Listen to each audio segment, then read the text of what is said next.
strategizing. These are all very common words which we hear once we deal with management. In fact, strategy is something which is very universal. For everything, we could have a strategy. Personal development, there could be a strategy. Corporate development, there could be a strategy.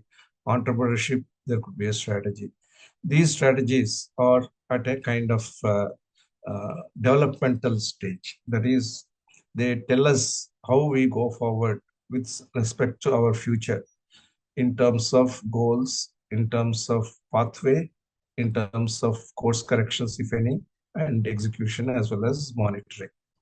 As far as entrepreneurship is concerned, and as far as today's lecture is concerned, my emphasis will be on strategizing for the best possible product market fit.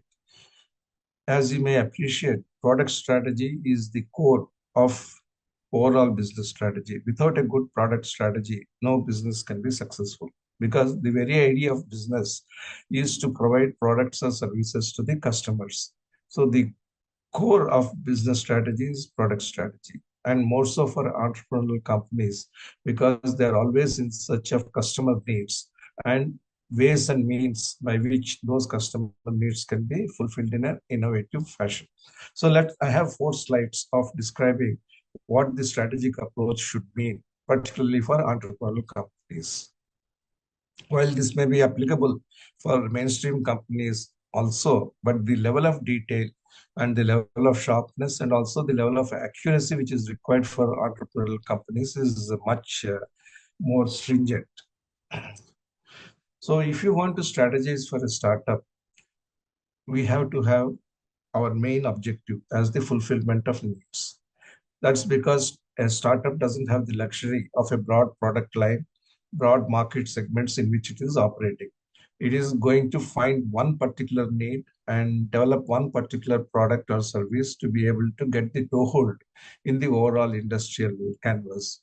Therefore, before you start a project based on a product idea, you need to have a multi-step approach, which is iterative in nature. Iterative means you go through certain phases of development of ideas, then again you come back and keep on fine-tuning that.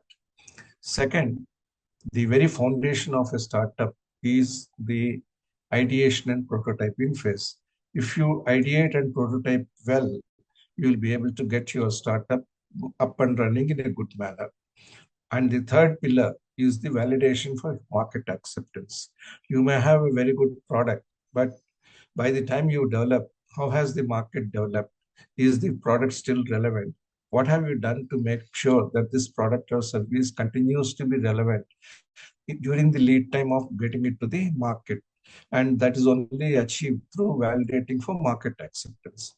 Validation is not just testing of specifications or proving to oneself that this product is as planned in the original design phase. So these are the 3 basic pillars of strategizing for a startup. So let's look at the strategic approach. It is a 4-slide flowchart, which we must keep in mind whenever we think of starting an entrepreneurial company. First of all, we should study the market. How do we study the market? And what market should we study? Because market is a very broad definition of anything and everything under the sun.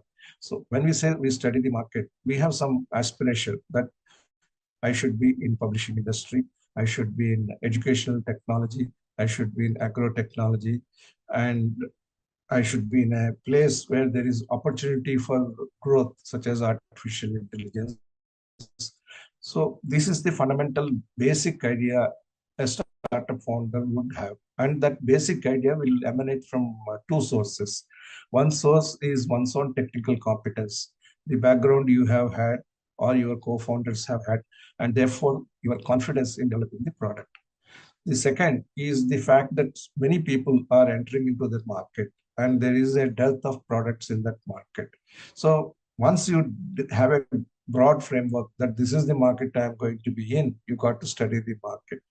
But market is a group of heterogeneous customers. So you have to think of the customer who is going to be most representative of the market requirements. There could be customers slightly steering away from the customer need of the core person, or They may be having more requirements, but generally the customer profile in a market follows a normal distribution.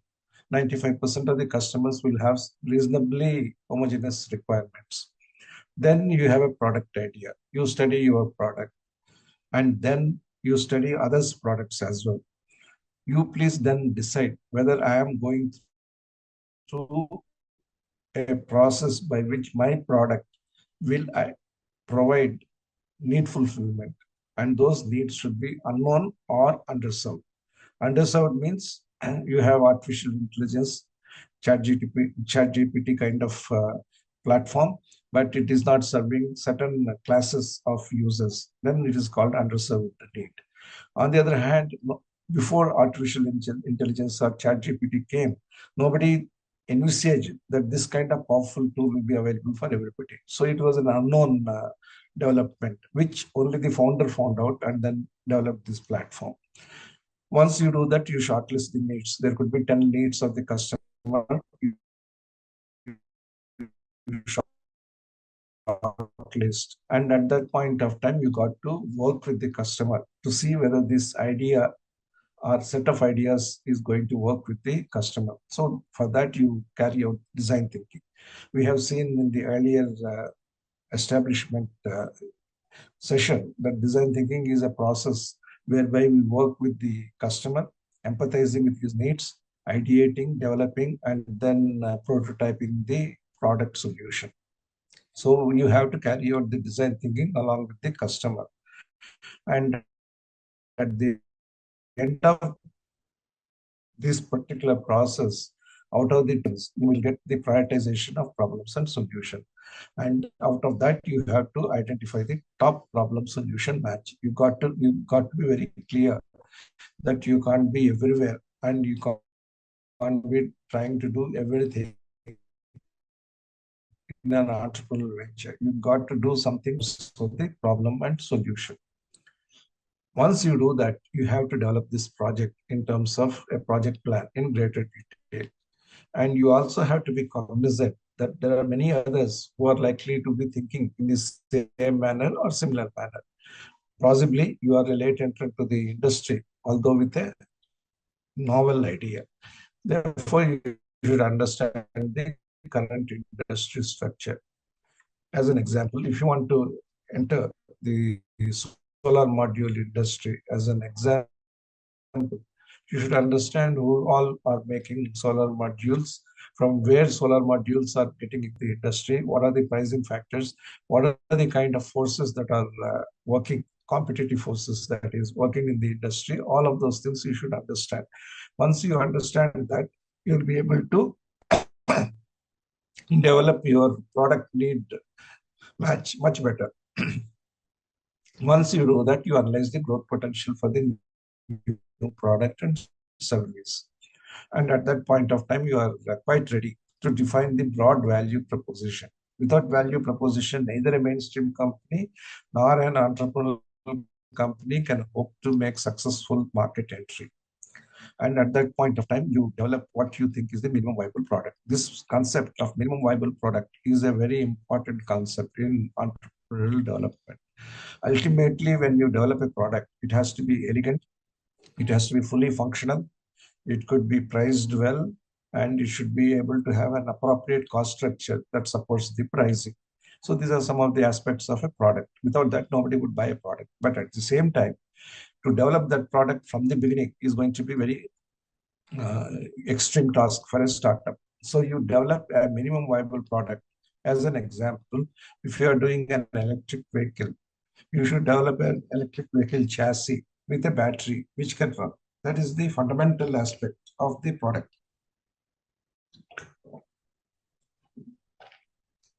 And that product will be in a position to test and validate whether you can develop the product. And once you develop this MVP concept, you develop the core specifications for MVP. And then you come to the next stage, which is the ultimate desirable product. What is the product that I'm going to develop further out of the MVP?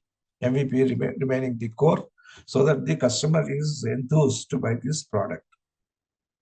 And then again, you develop the total specifications for UDP. And this MVP, UDP cycle, you iterate until the proof of concept is established. That is required for this project. And next comes the post-ideation phase, that is the prototype phase. Build a minimum viable product prototype. You test it under various operating conditions, and then you establish proof of product at MVP level. Mind you, in the design thinking phase, you are developing the proof of concept. That is, whether this product concept is something which the market wants. Whereas at the MVP level and after the testing, you are telling yourself that this product is proved in the marketplace. Then you are ready to convert that MVP into the UDP. Again, the UDP has to be tested under various operating conditions. For example, you have developed a body for the chassis, you have put headlights, you have put interiors, you have put exteriors. We have to be very sure that they will also function as well as the battery. Again, you have to establish the POP at the UDP level. Then you plan the market, facility, supply chain, and organization. You develop cost and price profile, and then you establish the proof of business. So you have seen so far three proofs. One, proof of concept at the design thinking stage, proof of product at the MVP and UDP stage, and finally, when you develop the cost and price profile, that this business will be successful. So this is a very important milestone in startup development. Once you are clear with that, you have to have a full-fledged financing plan. You have already got an idea of how to organize the supply chain, what would be the components, who would be the suppliers, and what time it takes to establish a plan. So you develop a financing plan based on based on the project plan. And there are different kinds of investors for different kinds of stages in the startup journey, which we will discuss later. So identify the potential investors for different funding stages. Now you develop a project come investment plan. You are ready to go with a pitch deck, because this would lead you to a business plan, and that business plan can be demonstrated to the investors. Then simultaneously, while all of these things are happening, you have to establish a corporate entity. In the previous session, I talked about establishing the brand name, establishing a name which is reflective of what you are trying to do, establishing company in terms of either private limited company or limited partnership, etc. Then you have a launch plan. Without launch plan, you will not be staying on course. Then you conduct soft launch, make sure that in a limited market, the product has delivered as you have thought about, and finally conduct the final launch.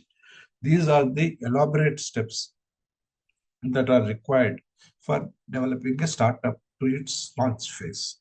Any questions at this stage? Can I go forward? So I talked about the investment sequencing. Fundamentally, you cannot start a project unless you have put your own savings. Generally, people ask, what is your skin in the game?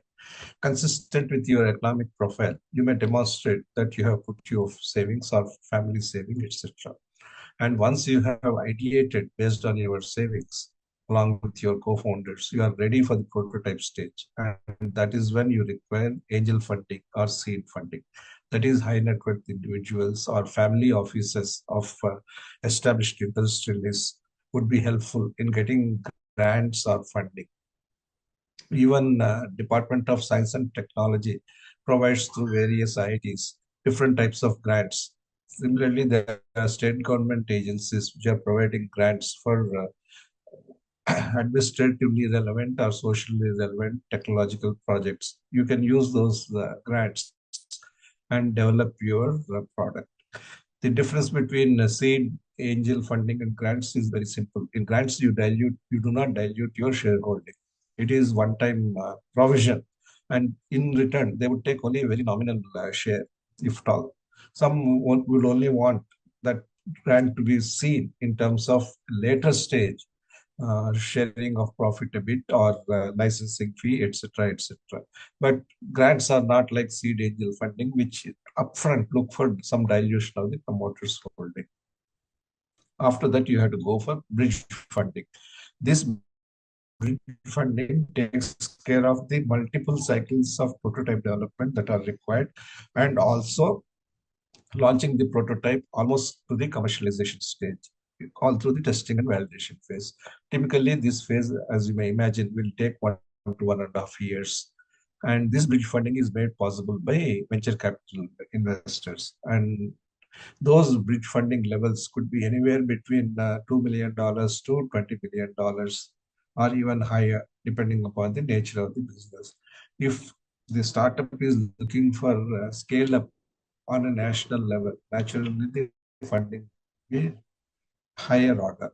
But venture capital firms are generally open to doing a sign off for $2 million to maybe $100 million, depending upon the nature of the project. But all of that will not come in one tranche. They come in stages based on the development. That's why this business plan or the launch plan, which I have mentioned, is very important. That gives the confidence to venture capital firms that yes, they are going to do. Again, it is not that the same venture capital firm will keep funding your project. There would be many others who would be interested. If one kind of venture capital firm has invested, there could be another company which is wanting to do that at a higher level of premium. So you have to carefully look at what kind of venture capital partners you would like to have. When you have commercialized, that is the time when you can go national or global even. And at that time, you should be ready to have launch plans, commercialization plans, fully funded, and that is called pre-series funding. Typically, that is done by higher level of venture capital firms or lower end of private equity firms. And when you go into the actual commercialization, continuous growth, which could happen in that 3 to 4 years time span, you have series funding. These are called Series A, Series B, Series D funding levels. So this is the way the investment sequencing for a startup occurs. Let's say strategy is nothing but asking questions. The more questions you ask, the more options will emerge. And out of the options, through your filters, through your analytical thinking, you decide which is the choice you are going to make. Strategy is nothing but making a intelligent judgment on the choices to be adopted to reach the future. Let's say you have decided to launch a company, which is a nano finance company. You have heard of banking companies, you have heard of microfinance companies, but you haven't heard of nano finance company. What is then the questions are, what is nano finance? That name sounds good, but what does it accomplish? How is it different from microfinance? The fundamental question in any startup development is that what is it that is new that I'm bringing forth? So development of this question as well as the answer for that is the fundamental part of the question bank. Then you want to understand whether this nano finance is a regulated industry. If the industry is regulated, let's say by Reserve Bank of India, the challenges in terms of launching could be more. At the same time, if the government is supportive of nano finance, the opportunities of launching could be more. So you have to understand who is regulating this industry and what are the regulations. Then you have to recognize that there could be players in microfinance who may be wanting to get down to nano finance. That's possible. Or the way the microfinance industry is working, which is often referred to as the shadow banking industry, also gives you valuable pointers as to what nano finance company could do. So you should understand the microfinance industry's revenues, profits, assets under management, which is AEM. Once you do that, you have a fair understanding of the industry of shadow banking, as well as the nano finance, microfinance industry. Now you have to be very clear whom will the nano finance companies serve? Artisans, technicians, unemployed, domestic helpers, micro businesses, etc. That's your goal, let's say, because these are not typically served by microfinance companies. Then how do I get my competitive advantage? Is it going to be fintech? Is it going to be through relationships? Is it going to be through income demographics, or simply I will type with government? As an example, we have Vishwakarma scheme, which was recently launched by the Prime Minister Narendra Modi ji. So should we have tie-ups with the government so that everything gets aligned to your objectives as well as to the governmental development objective? Can nanofinance be at all combined with fintech? Is digital going to be out of reach for the kind of people we are targeting? If so, what are we going to do to make them digitally literate or making digital very simple for them? Then again, you compare with microfinance products that are available and what would be ours. And importantly, how do we lend and how do we collect? Because delinquency is one of the biggest problems in the banking industry. So how do we lend and how do we collect? Should we be local or national? The history of microfinance suggests that the microfinance industry has to be first local. It has to serve a group of villages, a group of towns, and then go national. So pros and cons will be there. If you're going to be digital, probably there's better chance of being national. But if it is more relationship based, you should rely more on the word of mouth, proving of the success in the local area before you go global. And again, will it be multi-language? Nanofinance tackling lower strata or the bottom of the pyramid strata of the society, you got to be communicating to them in different languages. These are the sub questions to ask and answers for the overall name called nanofinance. Each of these sub questions would still have further questions which you have to seek an answer. The more we question ourselves, the more robust will be the ideation. So this is an example of how you would start questioning yourself, the industry, and the product market solution that you have in mind.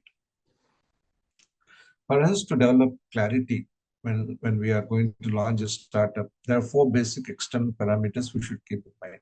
The customer, about whom we have dealt in our discussion, investor, the industry, and the business. These are the when you compare the four slides which I have talked about with this, you will be clear that all of these things has been summarized in terms of these four external parameters. And internally, you need to have technology, you need to have product and founders as well as the team. When you match the external parameters and internal parameters, you are all set to go based on the project plan which I have outlined earlier. Now let's come to the broad stages of product development. This is a chart which keeps coming up now and then in this course because there are five building blocks of any startup. First is ideation, second is prototyping, third is testing, fourth is validation, and fifth is commercialization. These are sequential, but these are also iterative. In ideation, you get the idea for the prototype. But when you build the prototype, if there is not meeting the requirements, you will come back to ideation. What else I can do in terms of the idea of prototype better? Similarly, when you test a prototype, if the specifications are not met, you may be coming back to the prototype reaching.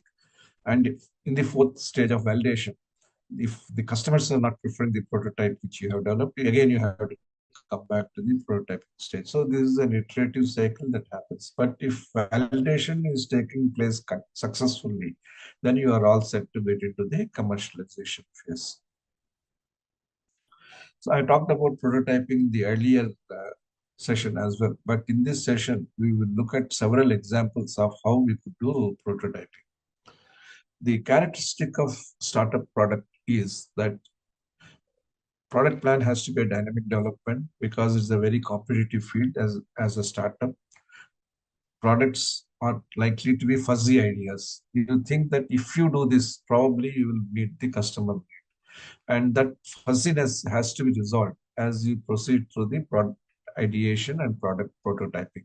So even if you do best possible design thinking, there could be some fuzziness in the product idea. That is the first challenge you have as a startup. Secondly, technology could behave very differently in the real world. What you have in your laboratory study or in your experimental study may not exactly translate in the same manner into the product prototype that you are doing. That is the second aspect. And the third aspect is that you do not have resources for full-fledged product development. Ideally, Every component has to be tested, and every system of the components has to be tested, and finally this entire product has to be assembled and done well. And that level of resources a startup would have. These are the three constraints in which the startups would be operating. Therefore, you have three choices when you develop a prototype, which somewhat corresponds to the MVP and UDP idea. The one is the low fidelity prototype, just the very basic functionality. The highest is the high fidelity prototype, which is fully functional and product replica. And in between the two, you may have mid fidelity prototype, which is reasonably connected with the user and environment. If you are having an electric three-wheeler, if you have just the battery and the driver and you are running the three-wheeler, it's a low fidelity prototype. But on the other hand, you have developed at least some good seat, which is safe and functional. You can connect the user with the trial. You can have users getting transported from point A to point B. And therefore, this becomes a mid fidelity prototype. On the other hand, you have brought out a prototype like, let's say, Mahindra Trio or TVS electric three-wheeler, then it's a high fidelity prototype, which is fully functional and which is an end product replica. As I said earlier, startups cannot afford to have high fidelity prototypes from the very beginning. You got to focus on either a low fidelity prototype or a mid fidelity prototype.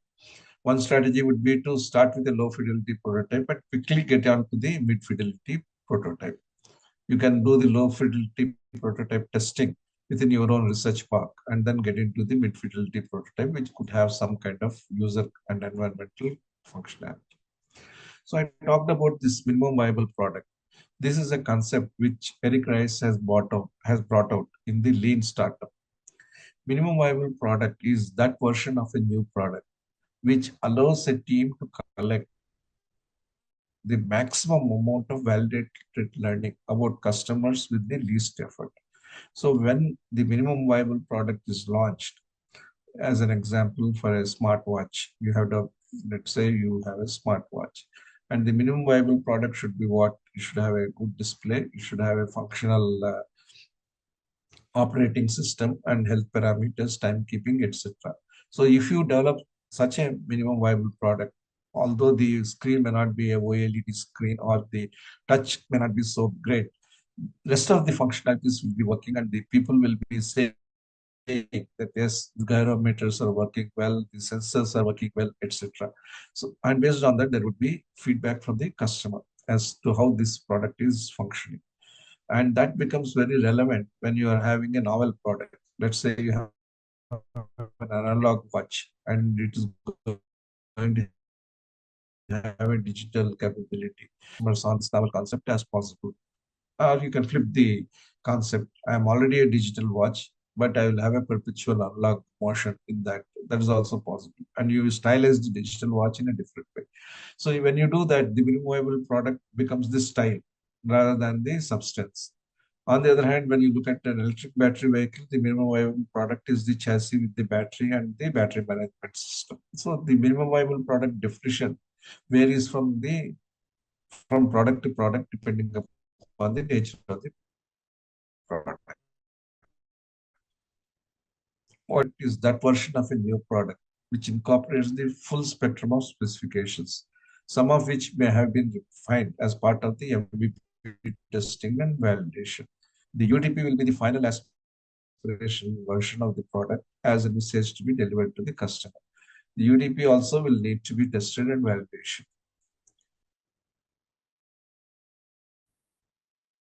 If prototyping is such a rigorous and holistic process, why do prototyping mistakes occur? Prototyping, as I said, has to be holistic. So if you don't have a holistic design, even while you are doing the MVP, you should have a design which meets the overall requirements. That's called holistic design. You design for the UDP in terms of the chassis parameters and the exteriors and interiors, but prototype only the subset or the core of that UDP as the MVP. But if you don't have a holistic design, after the MVP is signed off, you will be scurrying around to make the other designs, and some of them may not fit the MVP. So that is the problem. The second is that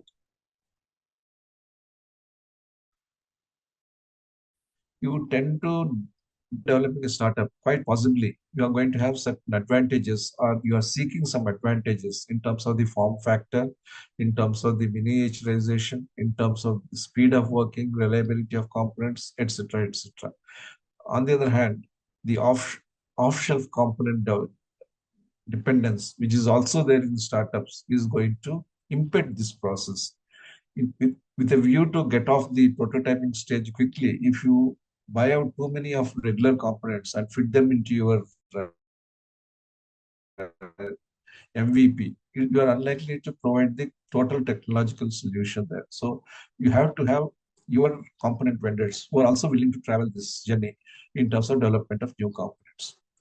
The third aspect is that you can't be too futuristic, nor can you use obsolete technologies. You have to have contemporary technologies to make your product acceptable in the marketplace.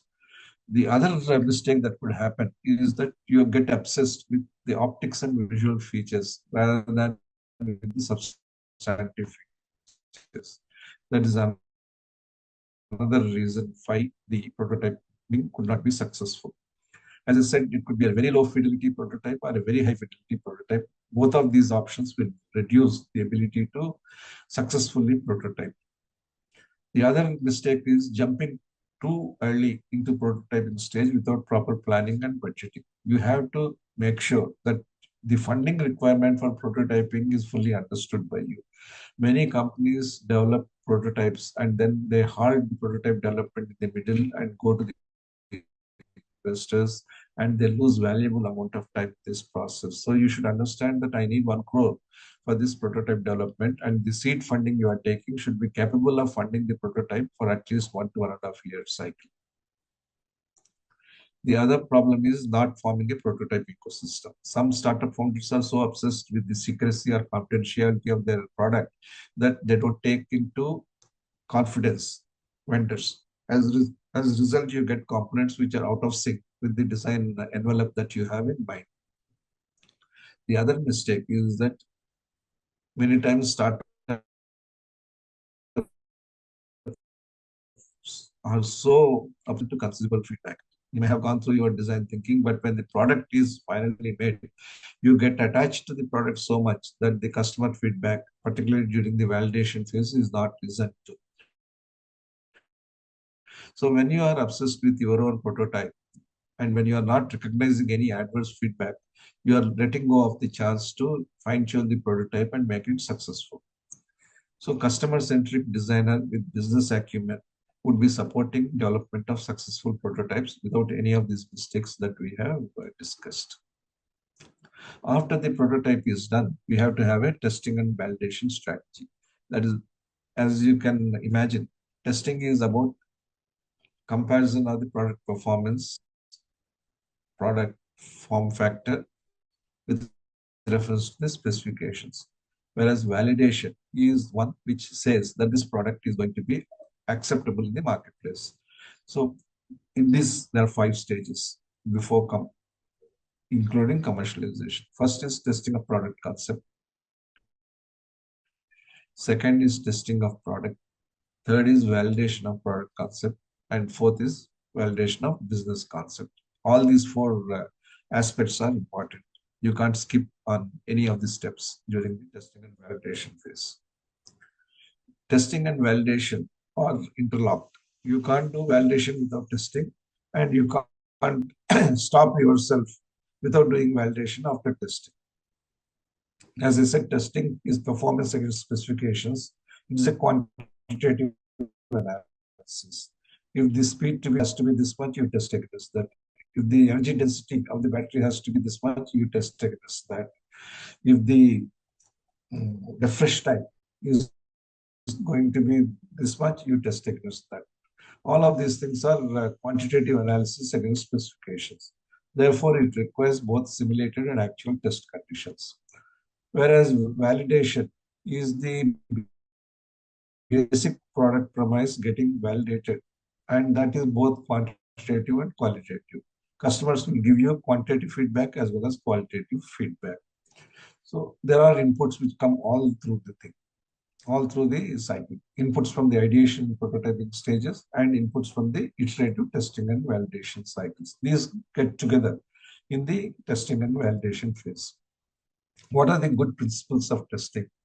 First, specifications must be laid out at the design stage itself. You can't conduct R&D or you can't conduct product development on the field. You have to do everything before the prototype stage, and you should only optimize during the prototype stage. And prior to the release of the prototype to the testing and validation phases, the specifications must be completely frozen because testing and validation has to be done against the gold standard that you have thought about as the specifications. In addition to that, you can do testing with reference to the competitive external benchmarks, competitor products as an example, so that you have additional assurance that your product is well insulated relative to the market changes or product changes, product dynamics that could occur.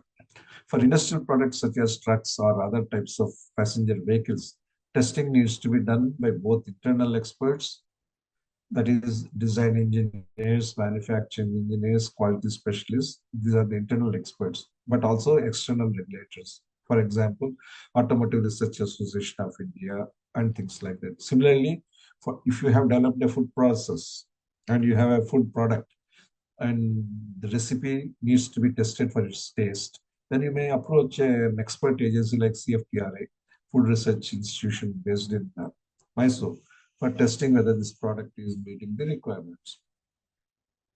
For consumer products, an additional layer of testing at the hands of users is very much desirable. Consumer products are those which are used regularly, like a biscuit pack, like a toothpaste. You say that I have got a toothbrush, which is extremely relevant for uh, troubled gums. And then the handle design, everything has been done differently. The plastic bristles have been done differently, but that has to be proved at the hands of the users.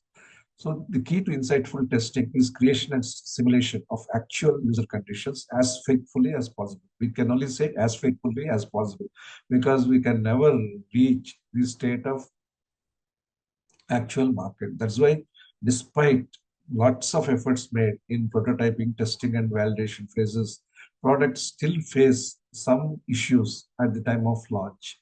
That's why, again, we prefer soft launch before going on to the full scale launch. Testing under extreme conditions provides additional assurance.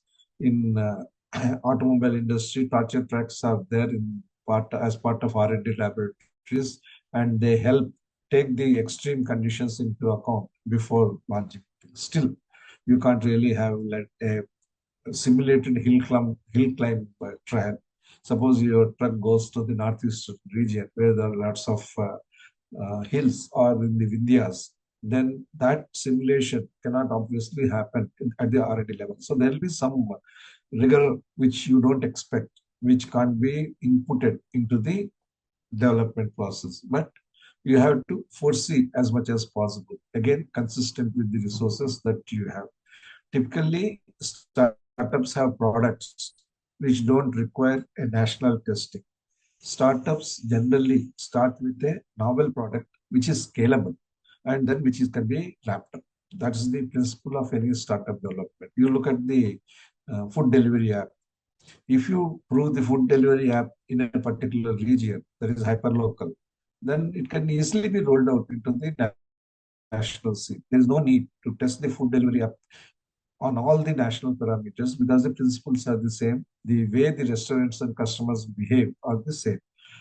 So depending upon the nature of the product, therefore, you have to decide which way you will go. Remember, novel, scalable, and that can be ramped up. That is the whole idea of startups. Now, what does validation do and what are the principles? We talked about the quantitative principles that underline testing. But in respect of validation, the principles are different. We bring back whatever we have done as part of the design thinking exercise. We interlink empathy, ideation, prototyping, and testing phases in terms of product functionality, customer experience, and business potential. Even if testing is not done at the actual hands of users, validation must be carried out with the actual users. I repeat this. Even if testing is not done at the actual hands of users. Validation mandatorily should be done with the actual users because they are the people who are going to say whether this product concept will actually fly. You may also form a panel of experts to bring additional sharpness to the validation process. As contrasted with testing, which is focused on performance versus specification, validation establishes the nexus between the product and business. If you don't have 100% validation of the product, your business plan is likely to be deficient. Testing is more in the quality domain again, whereas validation is more in the marketing domain. As you can understand, quality is very closely related to manufacturing and design, and they work with those perspectives. Whereas validation is, which is a precursor to market launch, is more related to the customers, which is in the ambit of sales and marketing. But when you take the holistic approach, the entire design thinking team has to be responsible for making sure that the ideation, prototyping, testing, and validation aspects of a particular product or service are completely taken care of in a holistic manner. So what is the relationship between MVP and UDP? As I said, MVP is a stripped down version of the proposed prototype. I also gave an example of the three-wheeler. Ultimate desirable product is a full specification prototype. That specification envelope covers everything that the product would have. UDP gains immensely from integration of all the previous phases of empathy, ideation, and prototyping. Why? The ultimate desire for you is to generate good customer experience. And that experience is in terms of many things: the serviceability of the product, the way the product would start functioning, how long would it take to switch on, how long would it take to move from app to app in respect of a smart device, what is its flow with reference to the games or the OTT streaming. There are many aspects which are relevant for customer experience. And that customer experience is something which is very necessary for UDP. Whereas MVP is making sure that nothing of the core will ever fail in the prototyping stage. That's the idea of the MVP. Now let's look at the requirement for a smart analog digital watch. That is a watch which is like a standard mechanical watch but has digital capabilities. So fundamentally, it should have timekeeping, it should have long battery life, it should have basic health app, it should be a gaming app, it should be a payment app, it should be multiple dials being possible, and advanced health app. These are all the features that you want to give as a startup founder for the analog digital watch. But within these, what are the essential ones? Timekeeping is essential. Ensuring long battery life is essential because that is your value proposition. Most digital watches lose their battery life within 1 day. So if you are saying that my battery will have 7 days life or even 1 year life, then the value proposition is very clear to the consumers. And basic health app is also very much necessary, whether it's a kind of retro measurement or it is going to be predictive.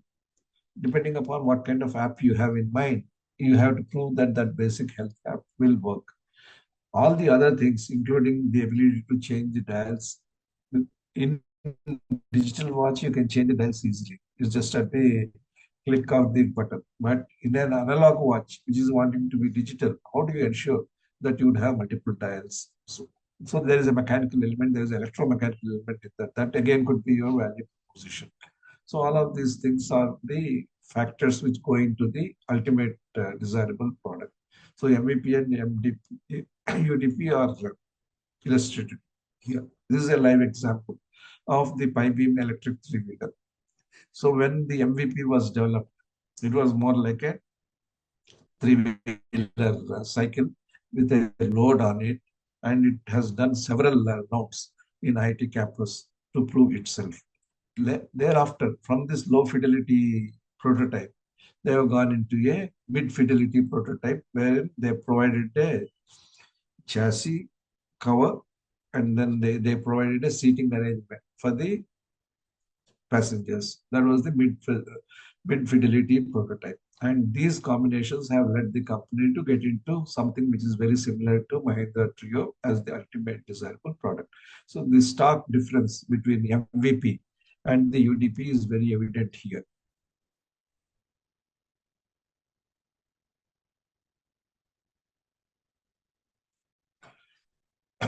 So viable concept is the key in the MVPs, and the ability to take the MVP to a UDP stage, which can predict the demand and supply conditions, is the next stage. And in both cases, you have to have the basis in terms of the relative success of MVP. Without the success of MVP, you should not go into the UDP stage. And therefore, MVP takes away about 70% of any startup's functional time. If you do your MVP extremely appropriately, then there is much greater chance that the UDP would be successful. But life is full of dilemmas. If you want to wait for the UDP, which can make a better market impact, there could be time and cost overruns, and it could be problematic for a startup. On the other hand, if you forget about UDP, that is, you develop far more of MVP at a basic level, and then you measure the business impact, that is a quick way to get into the market. But both have got their pluses and minuses, which is why I said that you have to fund your project in the early stage itself appropriately so that you are at least in a position to provide a UDP, at least in a limited market. This fine balance between robust act is a judgment, is a strategic judgment which the startup team needs to make. And a lot of ingenuity is required to plan and execute this two-tier MVP UDP strategy seamlessly. Once you develop this MVP and UDP, the value proposition must be very clear. It must be articulated. Without articulating a value proposition, no new product will be successful. If Britannia launches its new, if Britannia launches its nutraceutical product, which is the nutritious biscuit, with, let's say without palm oil, then that would be the value proposition. As we know, 30 to 40% of a biscuit is made up of palm oil, and palm oil is not supposed to be very heart healthy. So if you are able to develop biscuits, cakes, and those kinds of ready-made products, eatables, without palm oil, it is your value proposition.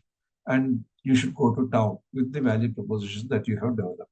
Similarly, if you are able to get in a nutraceutical product the exact or the near exact active ingredient that's going to work, then it's going to be a value proposition. Grapes have a molecule called resveratrol that is considered to be the one which is giving the anti-aging property. If you are able to isolate resveratrol and tell that this is superior to the grape, then it is a value proposition. Dried grapes, which we call kismis, is also helpful. But the way of drying and the time taken to dry could have an impact on the nutritional value of the thing. If you are able to analytically test and prove, then you will have a hypothesis that will interest the consumers. So every new product must demonstrate its value proposition. It could emanate from the design, it could emanate from the way it is manufactured, and it could represent a total holistic experience. Apple kind of products provide a total holistic experience, but it is not necessary that every startup should aim for that. You can have a normal packaging, but inside the normal packaging, you might have one of those very nutritious, no preservative, no sugar, no sulfur, no palm oil, that kind of product, which would be your value proposition. When your value proposition is strong, you are likely to get better premium because you will be demonstrating the gains and benefits from the product for the customer, and you will demonstrate it in the short term as well as in the long term. That's the advantage of definition of value proposition. There are four ways you can talk about the benefits. One, you talk about the benefits to the customer. That is first cluster of benefits as part of your value proposition. Better usage, higher quality, lower cost, longer life, superiority. These are all the benefits to the customer. When you go to the startup itself, because you got to be profitable for you to provide those products and services, you need to have benefits in terms of better market share, higher revenues, higher profits, increased customer loyalty, and assured brand building.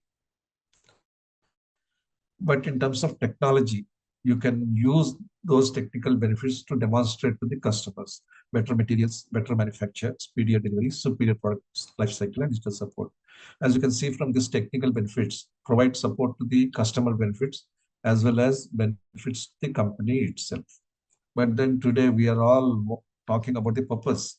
If you are setting up a new company, particularly in the startup area, what are the benefits I am providing to the society? That could be environment friendly manufacture, reusable, recyclable, global competitiveness, employment generation. These are all the aspects which could be purpose driven objectives of the startup.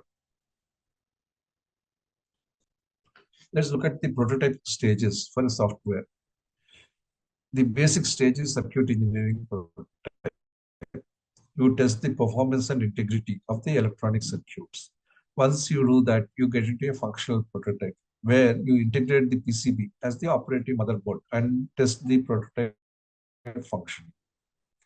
But then prototype cannot just be an inanimate. Of course, every product is inanimate, but in the case, in terms of the language and communication of the prototype, you got to ensure whether the communication with users is appropriate. So you test the communication of proposed circuitry with other persons and things. So even within the development of the smart device, you are moving from three types of prototype before you get the final initial design prototype, which combines the mechanical and digital parts of the product. And that again goes through this MVP cycle. So prototyping is not easy. It requires multi-layered development of the product. This is as far as this type of product is concerned. So as a result of that, you'll have prototypes which are of Mark 1, Mark 2, Mark 3, and you have corresponding testing. And every time you do Mark 1 testing, you get into the Mark 2 product design. It is at times very frustrating for startups, but that is the only way in which you can fine tune a startup product so that it can have commercial success. Whatever we do, ultimately, what am I going to do for the stakeholders is the question that must be kept in mind. If you are the CEO of the startup, being the founder, you have three questions that you need to answer. Is it desirable for the customer? That means, has the MVP been fully proven? Has the UDP been fully validated? And is it desirable for the customer? Although I have taken 1 year from the design to prototype approval stage. The third one is that given the contemporary changes in the marketplace that are happening, is it still attractive to buy, own, and use? So if your answers pan out to be yes for all the three questions, then obviously the product is desirable for the customer. The second question is that is it feasible to design and develop, not as prototypes, but as commercial manufacture? As I said, any startup has to be scalable. It, just being novel is not going to help the startup. It has to be scalable. So, what is the availability of both product and process technology? And how sustainable my technology is against the competitive technology? And what would happen if I rely on outsourcing agents versus doing everything in-house? What are the make and buy options and challenges? And according to that, the investments change, and therefore you got to be cognizant of the resource trial that you are requiring. And finally, it has to be viable for the company as well as the user. First is desirable. That is, I would just like the product. At that time, the price equation doesn't enter. Similarly, for you as the startup, it should be feasible and possible to design and develop and deliver. But the final answer comes through viability. Both the customer as well as the startup should see viability out of the product. For the company, it should in terms of break even and ROI, and for the user in terms of the life cycle cost and the value proposition that I mentioned. So this triad of desirability, feasibility, and viability must be taken care of as part of the startup development process. Again, the more questions you ask, the more successful you would be in terms of matching your product exactly to the need that is either unknown or latent. Do the first in terms of desirability. I have got this great idea, but even after getting into it in terms of prototyping, you should keep asking this question. Do the users really want this? Does this solution fill a genuine need? Will it fit into people's lives? A classic example of a product which is wonderful, amazing, but didn't fit into people's life is nano car. The original proposition that a two-wheeler with husband and wife and two children is an unsafe act, mostly found on Indian roads. So that a natural upgrade at a very convenient price or affordable price is wonderful and the best in class kind of ideas that came in the automobile industry. But why wasn't it successful? I would say that the technological strength was there, but marketing strength was not there. And when we talk about marketing, it is not just advertisement or talking about the benefits of the product from a car driving perspectives.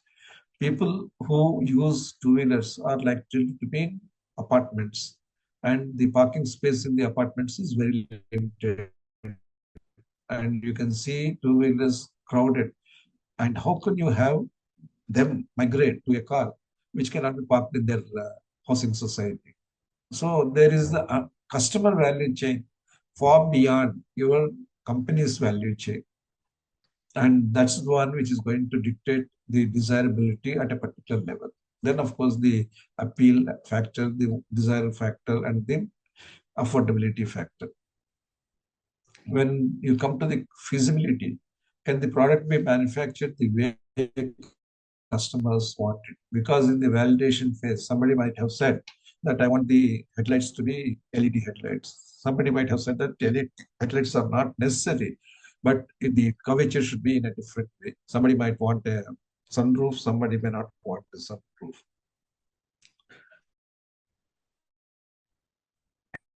As a startup, in a position to develop everything the way the customers want it. Even when Ather started its two-wheeler, only two standard products were made available. Over a period of time, the variations came in. So the product should be scalable in terms of customer acceptance from the fundamental scooter to the evolved scooter.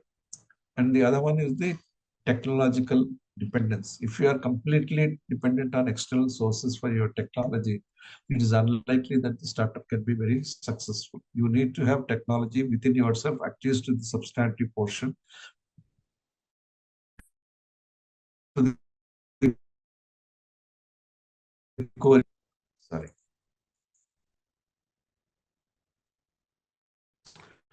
At least the uh, technology-driven projects, you need to have core technology within you. In the case of the previous product, the smart computer or device, the first three phases of prototype are core, the circuit and the communication and the integration with the operating system and the PCB. These are important. If you should have the technology to either manufacture them or if you are outsourcing, assemble them in a very seamless way, which is very proprietary to you.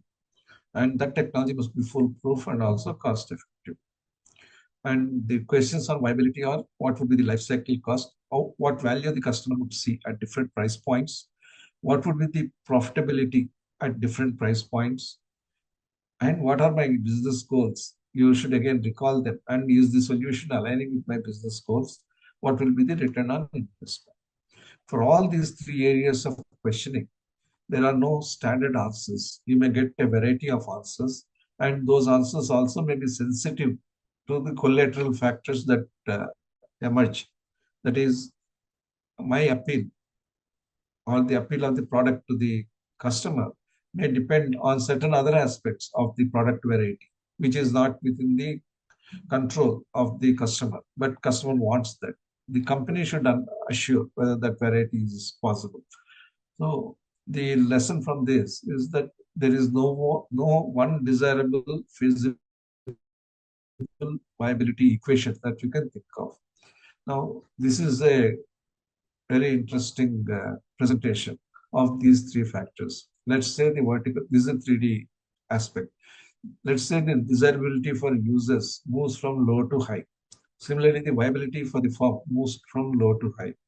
And the technical feasibility from moves to low to high. What is the ideal product?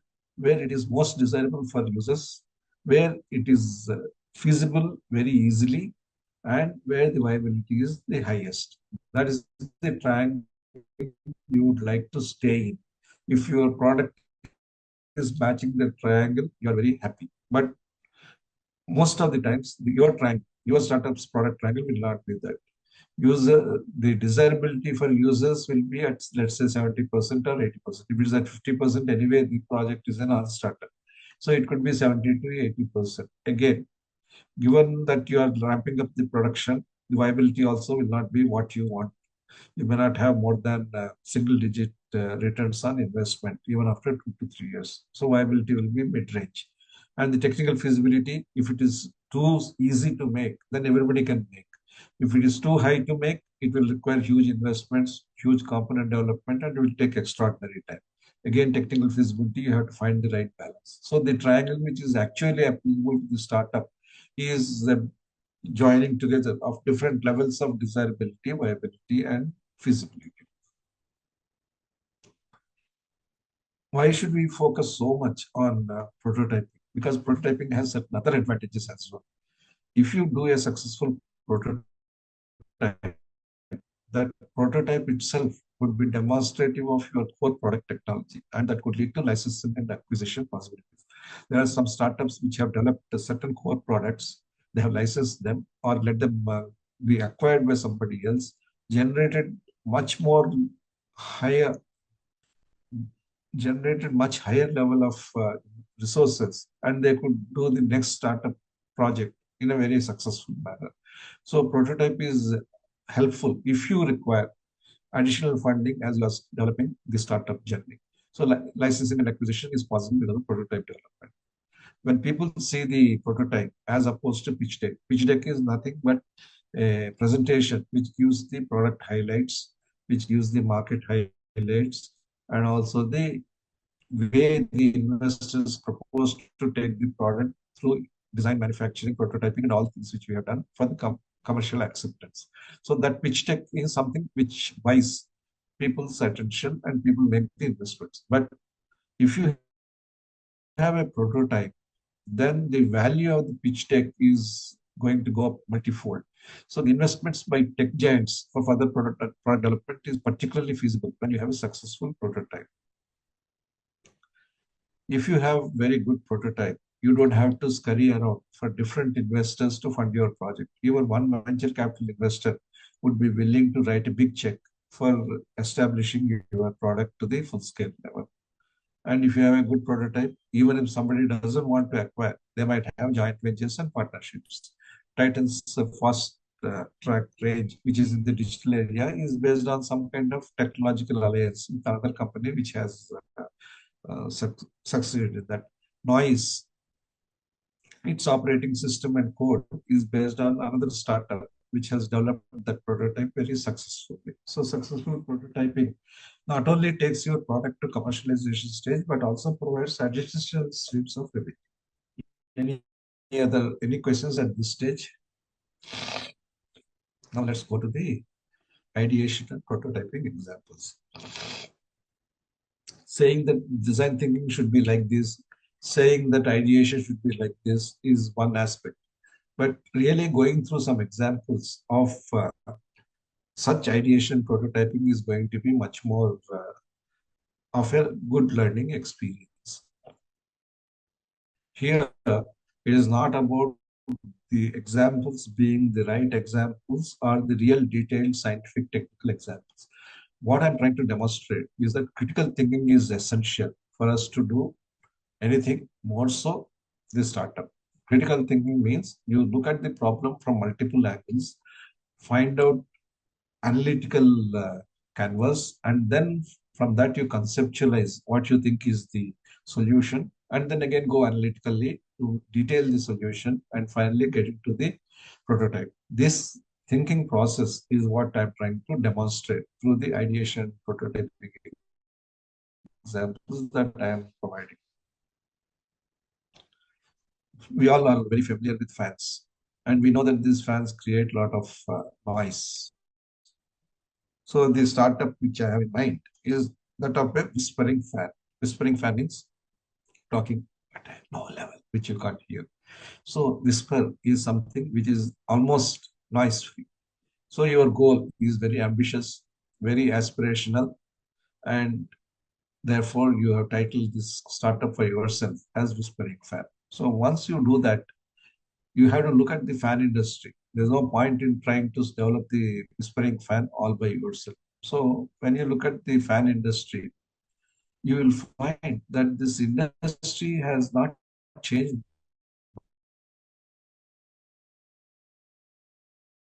much as there are four phases in the industry. There are four phases in the industry. Introduction phase, then there's a growth phase, there's a maturity phase, and finally there's a decline phase. That decline phase can be averted and extended through the maturity phase with product improvements. But when you look at the ceiling fan or the table fan, which you have been seeing all through our life, for 130 years, the product journey has not changed. The humble, ubiquitous fan remains even today after 130 years of invention as what it was at that point of time. There have been improvements, but they are not the ones which fundamentally changed the profile of the fan. So you need disruptive technology. You tell yourself. And then, as I said, what are the changes? Most of the changes are cosmetic. From standard ceiling fans, we have gone to multi-blade ceiling fans, which look nice, particularly in big hotels. You will find those fans providing breeze at a very slow pace, but that won't be suitable for a home. Then you have decorative ceiling fans combined with lighting, more aesthetics. Then there are fans which are designed for low ceilings. Then there are designer ceiling fans which merge seamlessly with the false ceiling that you might have. Then artistic ceiling fans. Each of these ceiling fans has served a purpose. They have positioned fan as an improved product, number one. By the same token, the fans have segmented the market. Different types of fans are preferred by different kinds of customers. So the product segmentation that you are seeing today, although it is based on aesthetics and externalities, is helping the fan company segment its market from the affordability range as well as from the usage range. Prior hypotheses can be very diverse. For example, unusual ceiling fans could be requiring more silent operation with better price premium. Or basic fans themselves require silent revolution. So where do you think, do you think that it's only the higher end fans that require the silence? Or even the basic fans should require the silence? Where should I pitch my product? If you recall what C.K. Prahlad said, by serving the bottom of the pyramid consumers, you are going to do a whole good to yourself as also to the society. So I would say that I will make this product, the whispering fan, universal. But you may not also have the same level of courage. And you may say that I will first start with the high end. We have seen, or we are going to see in the disruptive innovation, that innovations which are disruptive either start at the high end or at the low end and get into the mainstream eventually. So you have to make a choice whether I'll go for a high end product or a low end product, incorporating what is definitely a high end technology of whispering. Then you compare all the fans. So this is a methodical approach to get into a startup. No, there's no point in trying to develop an idea and prototype without understanding what is available in the marketplace, particularly when you are trying to do something in a novel fashion, beating the competition which exists already. So various parameters are relevant for a fan: weight, height to ceiling, number of blades, motor power, blade dimensions, max speed, regulation mechanism, materials, accessories which add value, not just the show. Then life, price. And you also determine that there are six fundamental parameters based on which people may be buying the product. The speed changes that are possible. There are fans where regulators don't work. There are fans where regulators work. Then the airthrow. That is, if the air is thrown to a larger room for the same price, that is preferred. The coverage of room, power usage, life factor, noise level. These are all the areas. Out of these, noise level is the least known, least advertised, least preferred, and least demanded. People take noise as an integral part of ceiling fan. Now, because you want to do a whispering fan, first your focus should be on understanding the problem of noise. What are the triggers for noise in a fan? Design, and then you have to identify the potential solutions to eliminate noise. That's the second step. Third is to group those solutions into meaningful clusters which reflect static and dynamic factors. Then you have to run through simulation, several experiments with permutations and combinations to get at the noise profile. Then filter and crystallize on the top static and dynamic solutions, and then start designing and developing the hardware and operating system. At that point of time only, you will come to the stage of developing the minimum viable product, and you test and validate the proof of concept, proof of product, and proof of business, and develop the ultimate desirable product. These are all iterative activities. So, without understanding the problem of noise, if you try to develop a whistling fan, you will not be successful. Then, for each block, you have to apply design thinking. What is ceiling fan noise? Why is it bad for health? Or is it bad for health at all? What is the current noise level that is prevailing in the fan models in the fan industry? What should be my aspirational goal? What can I promise the customer with my product? And can I deliver this product as a total solution? So let's look at the noise levels. The highest noise level which we normally encounter is a siren. From 10 meters, the 110 decibels is the noise of siren as recorded by you. Then comes snowmobile, then you get loud traffic. So 80 decibels is something which we are used to with traffic. Then you have rainfall, which comes with thumping noise, that is 55. So softest possible. A leaf which is falling also has a noise level which is 10 decibels. In the bedroom, if you have a fan, you have a noise level which is between 65 and 75. So that is the noise level. 70 is perhaps an average ceiling fan noise level, which could resonate with the noise levels generated by washing machine, hair dryer, and AC. Imagine putting a washing machine in your bedroom and then sleeping. Because the product and the noise are in a different environment, you have never thought about it. But you have, because you have associated ceiling fan as a mandatory requirements of the bedroom, you started living with it and it became a habit. So the pain point, the pain point is always necessary for a successful startup. The pain point here is a noisy fan which runs over 8 hours of a person's sleep phase every day, and it is more than a noise for the consumer.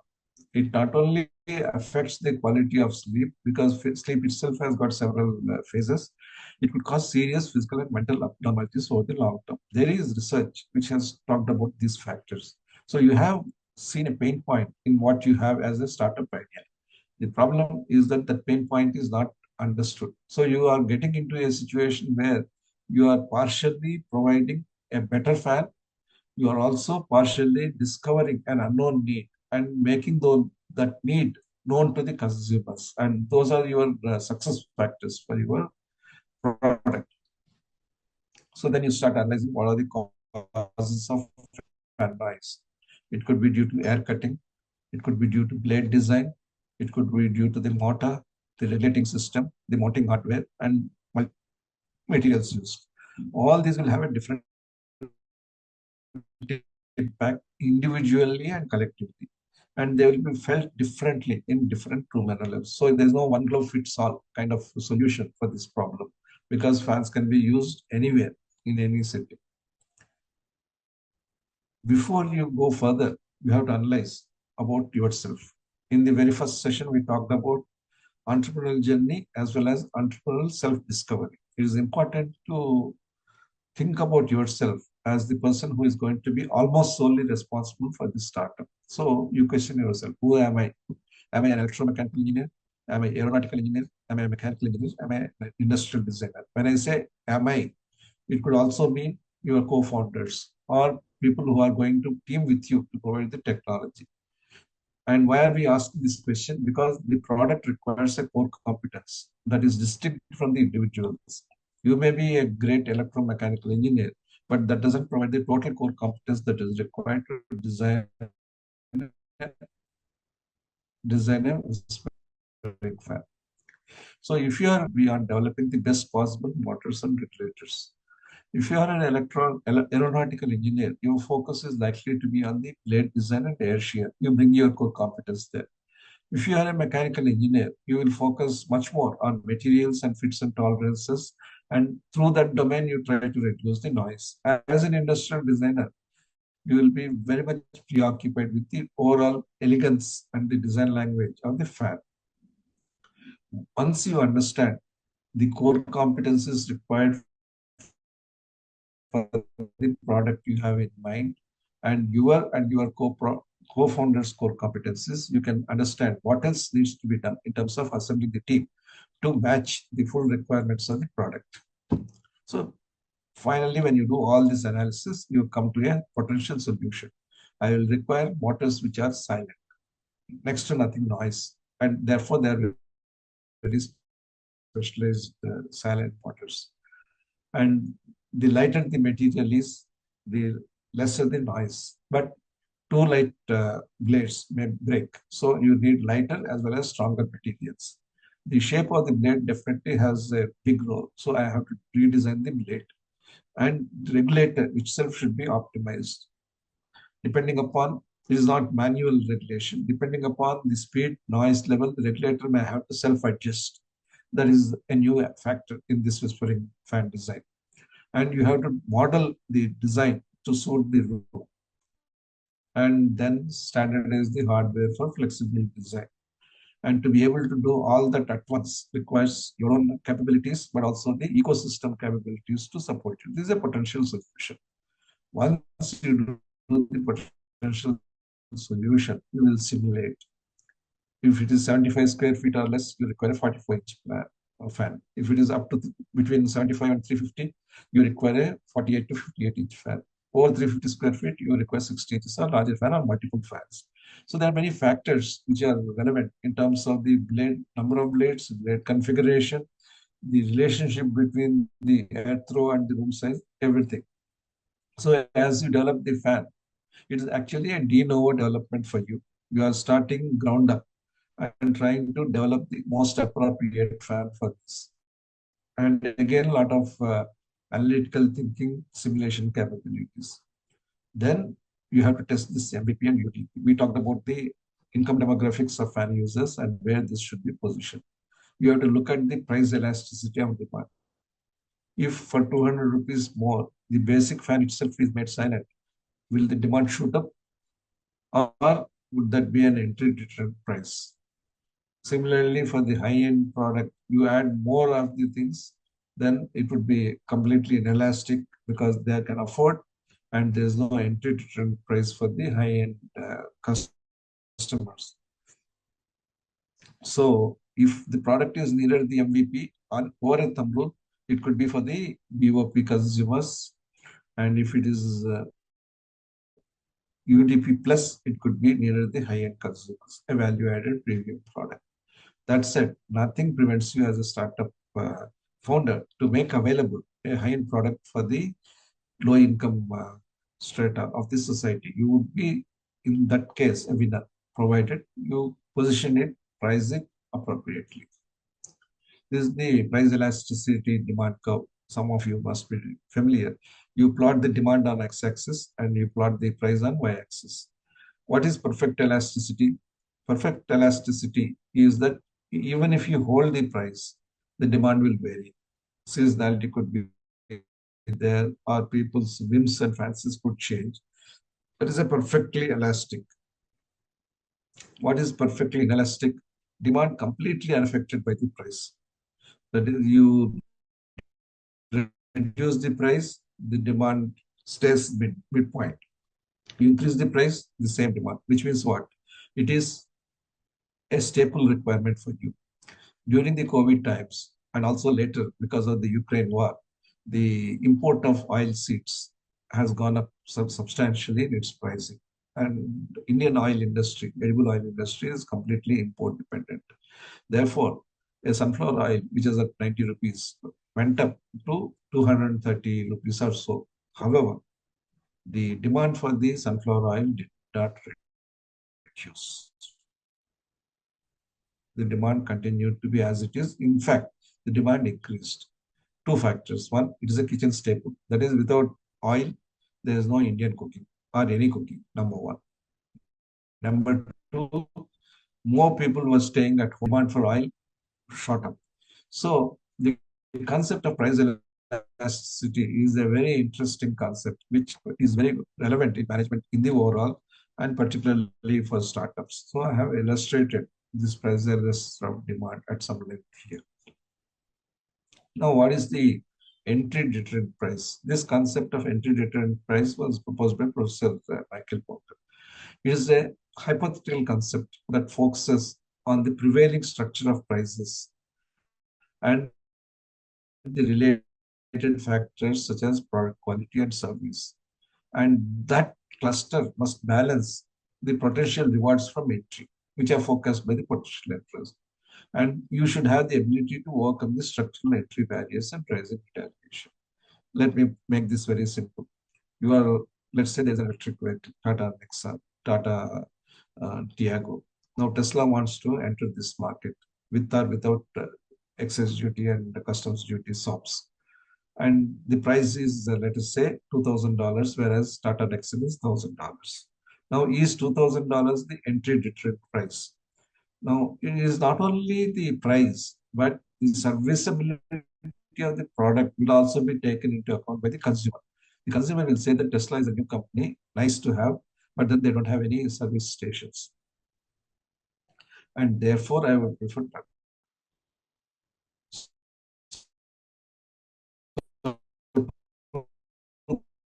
100. It may be accepted in much larger numbers. So by reducing what you think is the entry deterrent price, you are having better entry. And how does the product cost or price get built up? Material cost plus conversion cost. Then you get the cost of goods as the sum. Then you have fixed dealership cost, advertising and sales promotion cost, sales force cost, total cost. And then you put a margin and you get a target price. For every product you are introducing as a startup, you have to calculate what would be your cost and price profile and see whether that is going to be entry deterrent. In some cases where extensive service is required, service cost is imputed by the customers in determining whether this product is crossing the entry deterrent barrier. So let's say an industry average player, average fan maker, be it Crompton, be it Havells, let's say they offer the product at 1,000 rupees. And you are the potentially opportunity player, you have got at 1,500 rupees. And you know, after all your calculations study, anything priced above is going to be strict no to enter. You also know that if you are able to offer at the industry average player price, you are going to have huge market.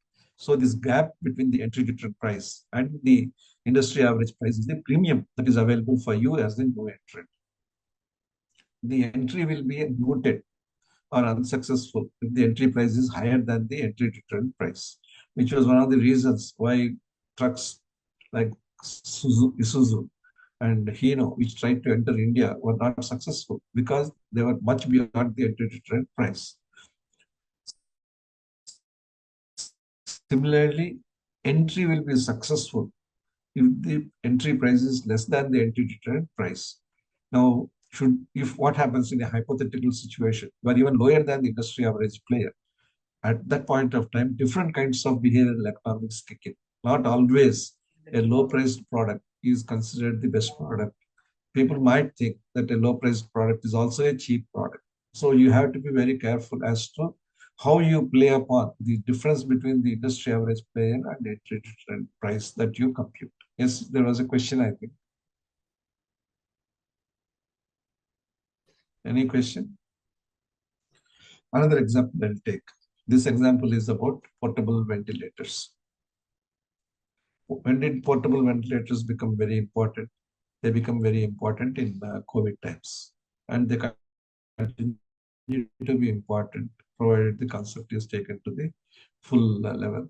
So we have to view this particular example from the point of view of the very emergency situation that existed during the COVID times. So COVID-19 brought forth a tremendous shortage of ICU capacity in hospitals. There were far more people requiring ICU level treatment compared to the normal times, and that is a global phenomenon. And ICU capacity is also determined in part by the protocol for ventilator support. If there is no ventilator in an ICU, there is not an ICU at all. So you require ventilator. There are also times when people in the general ward also require ventilators, although they are never provided in the general ward. The problem with the conventional ventilators is that they are standalone, they are bulky, and they are of fixed deployment. Therefore, the ICU capacity became limited. ICU capacity in terms of actual treatment. If I have 100 beds, but if ventilators are only 10, the capacity got limited because every COVID patient who went to ICU unfortunately required ventilator. So that was the situation. And obviously, wards and rooms have no hope and possibility of having ventilator support. So these are the pain points that existed with reference to ICU capacity and the ventilator support. So we have to identify a new generation portable ventilator. To be sure, many companies try to do that. Even GE, other engineering companies try to get into this field and try to develop portable ventilators. But then let's see how such companies would have thought about it or how a startup would think about it. So you again put the specifications. Just as you put a specification for the whispering fan, you put a specification for this. A, it should be smaller and lighter. Two, it should be mobile and flexible. Third, whenever you are doing a new product, you should bring in higher level of technology into the product, which is make this ventilator connected and analytical. That is, you should be able to network the ventilators to the nursing stations and have better treatment protocol. And because times are tough, the product must be cheaper. Ideally, it should be of self-reliant and scalable technology because nobody was providing any support during those times. In normal times, oxygenators are available dime a dozen. But during that time, for example, there was no oxygenator available because most of the oxygenators were imported. So if you want to do a portable ventilator, it must be self-reliant and scalable. No point in buying technology or buying parts and trying to do it. And to boot all of this, it must have all the standard ventilator performance specs and more. These are the requirements for the portable ventilator. Providing this tough filter is the fundamental step in developing a good portable ventilator. So then you understand for yourself what are the requirements for a standard bedside ICU ventilator. So peak pressure, tidal volume, max power, oxygen delivery, dashboard display, battery backup, connectivity, data storage, dimensions, volume, ventilation modes, price. These are the standard parameters for an ICU ventilator.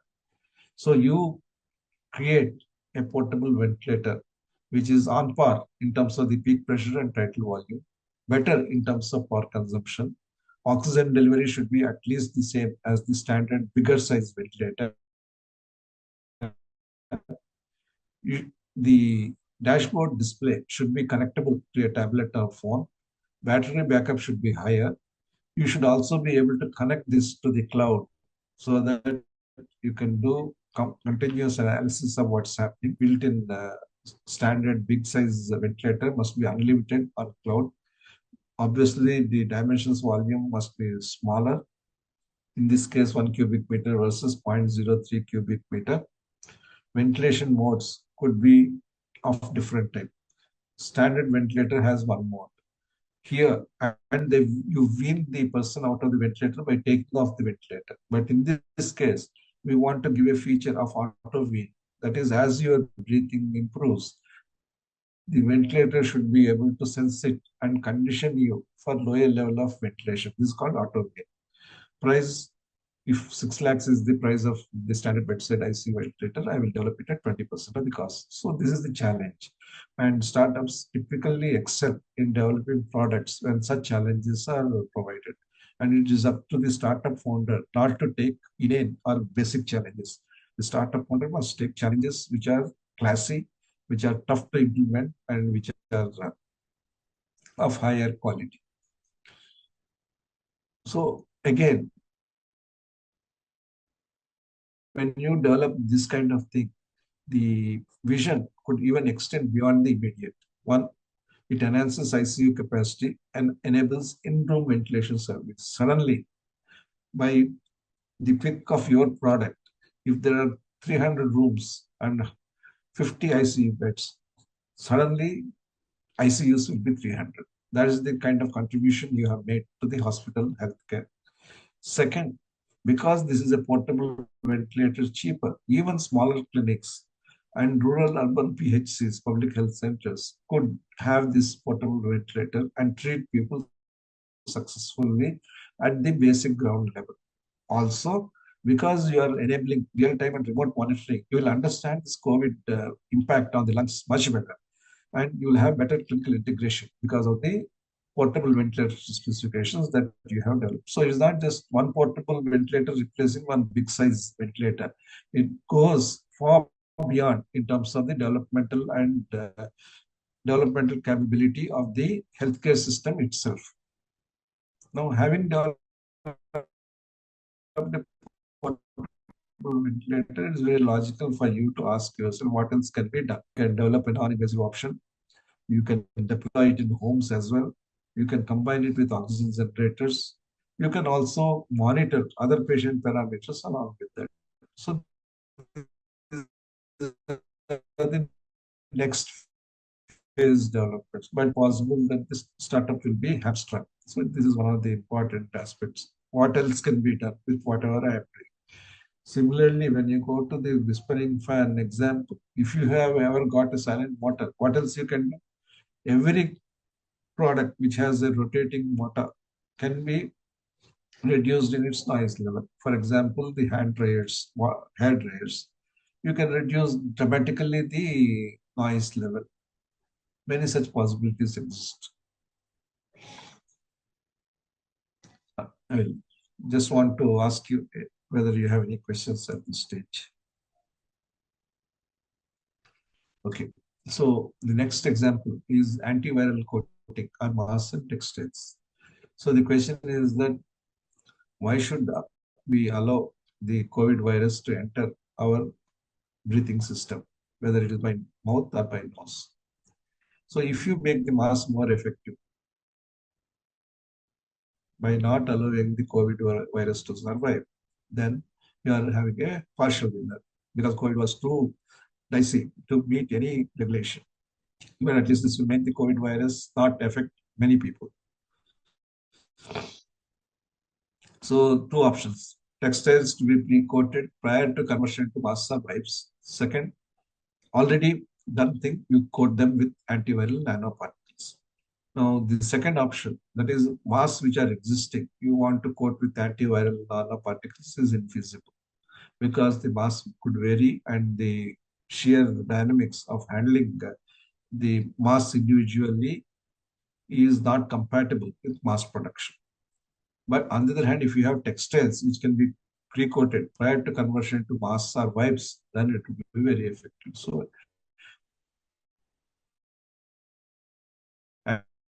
and winner for a startup. So to do that, you require pioneering standards. These are not audio-visual requirements. These have to be healthcare standards. Therefore, you have to be pioneering. One, it should have antiviral and antibacterial properties. The leaching should not be happening. Leaching is something which you will experience when you put some poor quality clothes in a washer dryer. You will find that the color has bleached. That is taking away of a part of the product. It's called leaching. Similarly, when you get hot drinks in a plastic container, without your knowledge, microplastics are leached into the thing. So leaching is a common phenomenon in packaging. or in any product which has got external forces. So there should be no leaching when washed with water and detergents because it has to be capable of multiple wash cycles. It also must be capable of coating multiple types of fabrics and it must be non-toxic to humans. That is the requirement of the antiviral coating. So what is important here? Manufacturing is the key because you require a coating machine. That coating machine must be a customized coating machine. And for that, you have to develop nanoparticle coatings as a scientific foundation. The machinery should be scalable. You also must have the testing and homologation capability, not merely with reference to the specifications, but clinical.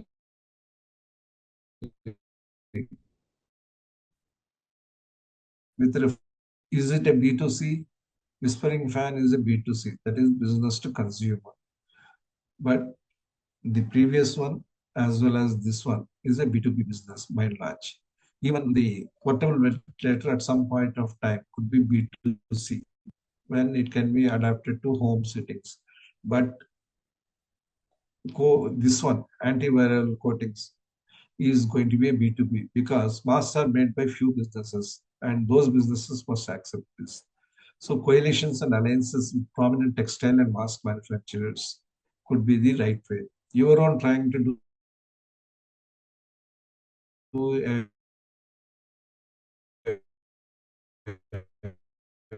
and the need is to reach as many people. The second one is an appropriate business model funding, transfer price or profit share, licensing and royalties. All of these things become possible when you do something which is praiseworthy, like antiviral coating. And then the scalability, ability to go beyond the initial level of production. So if you master the antiviral coating, what else you can do? There are many possibilities. One, you can coat any surface, you can deactivate any object, you can coat medical accessories, you can coat special interest products. This is the future realm. So when you develop a core technology for the first time, which is a pioneering technology, definitely you can take the technology to the next level by having all of these possibilities. So we have covered how you strategize your product and ideation phase, not only in terms of the theoretical constructs and practical constructs, but also through actual examples. And there are startups which have developed these products and they have been successful during the COVID times. After COVID is what is a question mark. There again, you get other issues which you need to keep in mind: business strategy and business model. Without good business strategy and business model, you will not be able to provide sustainability because even a giant like Pfizer had a huge revenue when the COVID vaccines were required. And its revenue has plummeted by 30 to 40% when the COVID vaccines have lost the demand base. So when that happens to a big company, imagine what would happen to a startup. If the startup is solely based on antiviral masks, then the masks after the COVID became of little use or little fashion. So that's gone. So will the startup collapse? You shouldn't collapse. So what should be the business strategy and what should be the business model? These are the other sets of questions which are forming a part of strategization for a startup.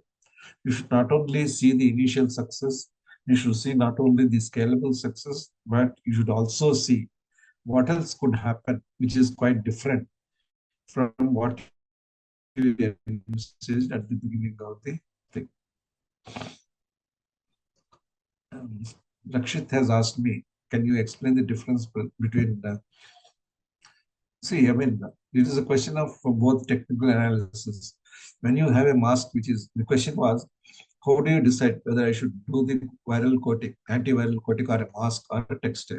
It is a question of manufacturing simplicity and design match. If you want to coat anything, you need a flat surface. A mask is never a flat surface. It's undulated, as you could remember from your mask days. It has got three, four aberrations and it also has got these folds on the both sides. So it's not a product which can be easily quoted in a uniform way. And if you want to quote it, it has to be uniform. So the decision is fundamental based on the manufacturing feasibility and the clinical efficacy. You have to go in for a cloth which can be pre-coated and manufactured efficiently as a mask. That's how you make the decision. Similarly, there was another question on entry deterrent price with, as well as entry. I believe I have explained, but I'll explain once more. Entry deterrent price is a price beyond which a new company cannot introduce a new product, whereas average price is something at which everybody is willing to look at a product. So the gap between the entry deterrent price and the average price is the premium that is available for a startup or for any company to play on the features. You can give more features and try to be near the entry deterrent price, or you can give few features and try to be near the industry average price. But if you are above the entry deterrent price, there is very little chance of your being successful. But calculation of this entry deterrent price is both analysis as well as judgment. That's the issue here. Any other question?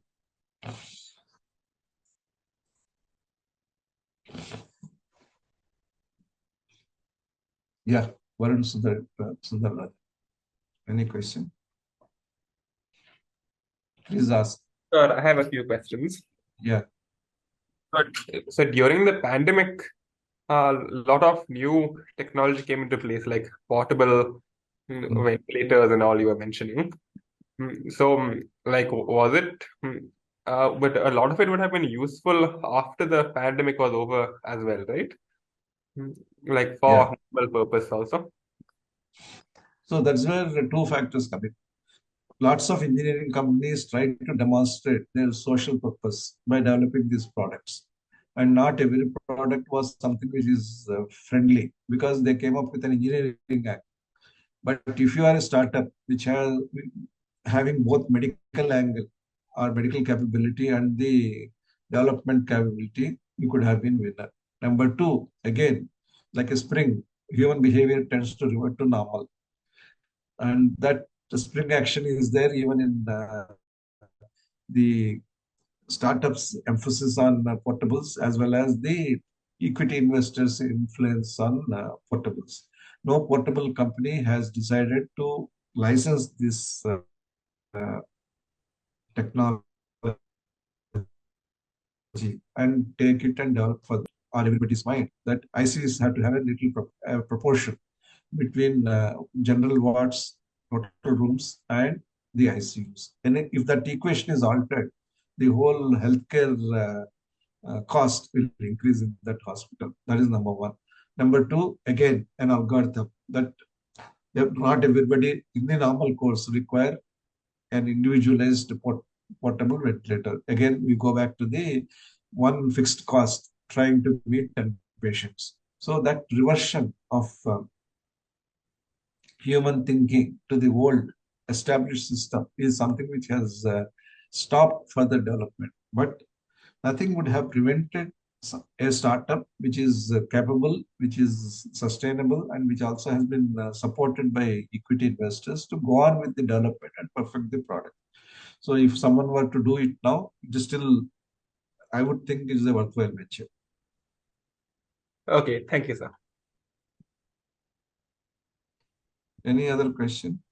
Not able to hear. Not able to hear. Okay. You can always come back on the questions. So let's go to the other portion, which is business strategy and business model. What is business strategy? We hear about this phrase very often, but let's understand what business strategy is. It is a set of integrated actions that are planned for a firm, covering all the domains of the company so that it can accomplish its objectives and goals. And we formulate the business strategy, taking into account environmental opportunities as well as the risks or threats. And our idea is to take hold of the opportunities and insulate the firm from the environmental risks. And in doing so, we also try to understand what are our strengths and weaknesses. Tomorrow, let's say, again, coming back to the biscuit example, if the government were to make a rule that no biscuit should have more than 10% palm oil content, and just as an example, then the whole business strategy is under risk.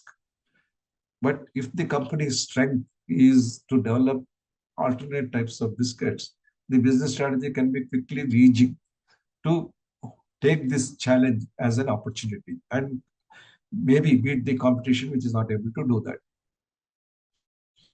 So four factors are very important, which of course usually gets called as what as firm strengths and weaknesses, environmental opportunities and risks. These are not static; these are always dynamic. The business strategy of a firm should optimize this SWOT. The process of developing the business strategy is often called business planning, long-range planning, or strategic planning. And the idea is that whatever you do is for the long term, not for the short term. Coming back to the question asked and the answer provided, if strategic planning is done for the portable ventilator startup, the business strategy would look for the long term. What if COVID-19 were to end suddenly? What do I do? Those questions, the questions. An electric vehicle manufacturer should ask what happens if 100% electric vehicle is not popular or it is considered more carbon consuming on a total basis compared to, let's say, hydrogen vehicle. What, what should be the thing? If hydrogen as a feedstock is going to use the existing internal combustion engine manufacturing network, will that be a preferable option? So these are all the long-term eventualities which must be thought about, analyzed, and a business strategy developed. Business strategy encompasses all the key strategies of the firm, such as product strategy, technology strategy, operations strategy, marketing strategy, financial strategy, and human resource strategy. And these are not, there will be a strategy connected with the risk management, all of those things. But primarily what I have mentioned are the very important strategies. For a pharmaceutical company, there will be one more strategy which is extremely important, which is the regulatory strategy. That is, in what markets do I register my abbreviated new drug application, and what should be the regulatory standards I should be able to meet both at the ANDA stage and also at the plant stage. Business strategy being long term typically covers a horizon of at least 5 years. But in recent times, that 5 years has even become 3 years because the pace of technological development has changed a lot. Today, everybody talks about many alternate fuel vehicles rather than one alternate fuel vehicle because we don't know which is the direction of the technology and the viability of the technology in terms of the entry deterrent price. So while planning for 5 years, you should also be flexible, even with a 2 to 3 years horizon. But whatever horizon you choose, the first year of the business plan also serves as the annual budget of the company. Some companies keep reviewing it every quarter. So you can have a situation where you have 0 plus 12. That is at the day zero, you are having 12 months of firm plan. You can have 3 plus 9. That is 3 months of actuals influencing the next 9 months, which could be the same as the previous 9 months or changed. You can have a 6 plus 6, 9 plus 3, and 12 plus 0. That's how you continuously budget your company as you go forward. Business model is an approach which is different from business strategy. Business model, talks about features like do I provide the products on cash or delivery? What should be the credit terms that I should give? Should I use a licensing model or a franchising model? Should I share my profits in 50-60 or should I do it in 30-40? What should be the approach? So business model is something which gives substance to the business strategy. There will be a broader marketing strategy that I should be getting into all the states to sell my product. That is your marketing strategy. And within that, you say that ABCD type of products are for these kinds of cities and towns, metros, tier 1, tier 2, etc. That's your marketing strategy. But when you come to the business model, I need to have the distributors in those places. So the same distribution model that exists in the metro city will not be applicable for the village. So what kind of business model will be relevant for different kinds of product market segments that you have developed as part of the business strategy? So without business strategy, you cannot execute a business model because there's nothing strategic to do something. You can do like a kirana shop, buy and sell, but that is not the objective of a big company. So business need model requires a large envelope of business strategy to effectively convert the strategy into action. Similarly, a business strategy will come to naught if you don't have a good, sharp business model that meets a variety of requirements. So business strategy and business model are interrelated. So what do you ask of yourself as part of the business strategy of a firm? What is the business of the firm? You can't be doing, let's say, as we discussed, uh, smart viral, antiviral mask, and then say that my business is doing apparel. So it is not exactly your business. Your business is to protect a textile from the virus rather than make the basic textile itself. We will also look at why that business definition can be altered also. The second question you ask is who are the fundamental customers of the firm and what are the fundamental markets, because those are the people who are going to serve as the anchors. Then you get related customers, related market segments. And third question is the products that the firm must offer and how should the products be manufactured and what should be the cost and price of products and how will the firm accomplish viability. While you may say that some of these questions seem similar or seeming to be similar to the questions we asked earlier, the difference here is moving from the product market fit, which we tried to get earlier, to getting a company function very successfully in a dynamic environment.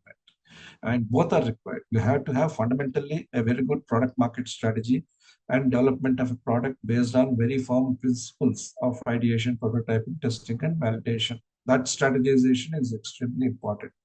But alongside the strategization of the company itself, to take the company to successive higher horizons or related horizons is very important. That's what business strategy of a firm tries to achieve. So how do you define the business of the firm? These days, business definition is almost going without boundaries. 5 years ago, Reliance had nothing other than oil. But today, green energy is one of the biggest business of the company. Adanis are into consumer through Adani Wilmar as well as in infrastructure. But they have decided to define the business of that conglomerate as infrastructure, and possibly they will move out of consumer Wilmar at some point of time or the other.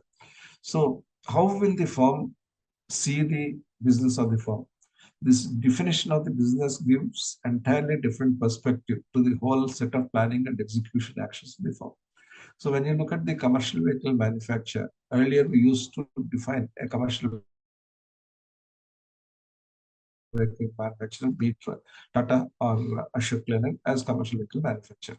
But you can see commercial vehicle manufacture as one aspect of road transportation because the buses you are manufacturing are also transporting people. The passenger cars are also transporting people. So together they're accomplishing road transportation. So I might define myself as not a commercial vehicle manufacturer. I'm a road transportation company. But then you may say that road transportation itself has got different kinds of things. One is the vehicle based and also the logistics based. You can redefine yourself. Within that, you can have a subdivision. Or you may say that my job doesn't end here. I want to be a total transportation company, which will include metro rails, it will include big rail, etc. And finally, you will philosophically question yourself. What am I trying to do with all this transportation? I am ensuring mobility. So today, automobile companies don't call themselves automobile companies because there's a product. But the service you are providing in terms of mobility is something which you are providing in a manner. But there are also opportunities and hazards. By defining the business a little broadly, you will have many degrees of freedom in trying to develop your products and markets. But overly over defining your business will make you go asunder. You don't know where to focus your energies. So too broad a definition will make the firm lose its focus, while too narrow a definition will make the firm impervious to changing environmental trends. So how you define the business is a matter of interest and importance as you progress in the company's life journey. And one definition cannot hold throughout the life cycle of a company. In fact, there is no life cycle for a good company because companies are expected to be perpetual corporations. There are several companies which are 100 years plus in terms of their existence, including ITC, Shalimar Paints, and a whole lot of companies in the United States. So when you think of yourself as a perpetual company, you have to plan for the future. You define your business as oil and gas. Now you are defining your business as energy. Tomorrow, you may define your business as powering the establishments and homes. So how you define your business is dynamic, and that provides you a lot of latitude in terms of going through your product and manufacturing strategy. So the fundamental aspect of business strategy is defining the business of the firm. Then how do you relate my products with the business? So let's take, I have decided to be a road transportation company. How will I undertake this road transportation? Through a light commercial vehicle, medium commercial vehicle, heavy passenger vehicle, goods vehicle, through a chassis or fully built. And each has a different set of customer needs to fulfill, even if technologically some commonality would exist. So the target customers, the target marketplace, and the segmentation would vary significantly depending upon how you define the customer need and the product definition. The advantage of startup, as I said earlier, is that you are starting with the customer need and product definition. Therefore, you generate a lot of focus and energy towards that, assuming that that is successful. Whereas mainstream companies have to grapple with this challenge and dilemma. What else I should do? How else should I define my business? And those are the business product mixes related challenges that exist in the mainstream companies. But a viable startup which has got an eye on the future must also start thinking like a mainstream company. And it should also try to develop product strategies and marketing strategies that take the company on a perpetual path. Similarly, another example, smart wearable. There is a fashionable term for startup. Even a startup needs to think about the options. When I say I will be in the smart wearable, think could I make a smartwatch, smart glass, smart apparel, smart diagnostic, smart pen, or smart anything. And each has a different set of customer needs to fulfill. Again, the target customers, the target marketplace, and the segmentation vary significantly depending on the customer need and product definition. A startup typically doesn't need an elaborate business plan as a mainstream corporation requires.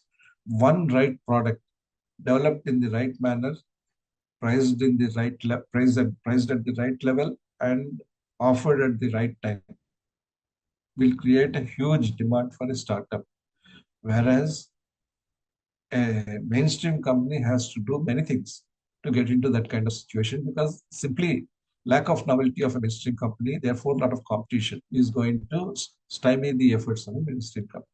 So a startup must think that it is going to start with a unique advantage, and that unique advantage will be based on right kind of product market fit. Now, having thought about it, let's look at one example. Suppose I'm planning a business strategy for a smart glass, and you have seen earlier that a lot of strategy has been talked about in terms of the product market fit. And let us think that the startup has decided to do smart glass or smart spectacle. So smart glass is a very specialized form of spectacles which provides more functionalities beyond visual support. So when you look at the normal spectacles market itself, that is segmented based on the usage and esteem factors. The glasses which you see comprising multi-billion dollar eyewear market are in terms of these four. One, vision correction, that is spectacles. Two, again vision correction, but invisible correction, contact lenses. Three, vision protection, sunglasses. Four, fashion accessory, simply for wearing sake. And within that, how the industry has been growing, providing various other features like you have lenses which are originally of uh, two two layered. Now we have, sorry, not two levels. Now we have progressive lenses. Improvements have been in terms of cutting off UV light.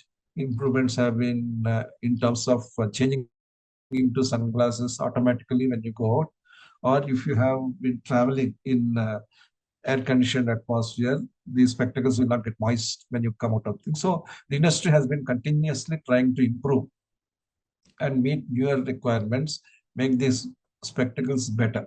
But the basic frame or the basic idea, basic business strategy of the company is same over the years. Then you have smart eyewear, which we are talking about here as the startup example.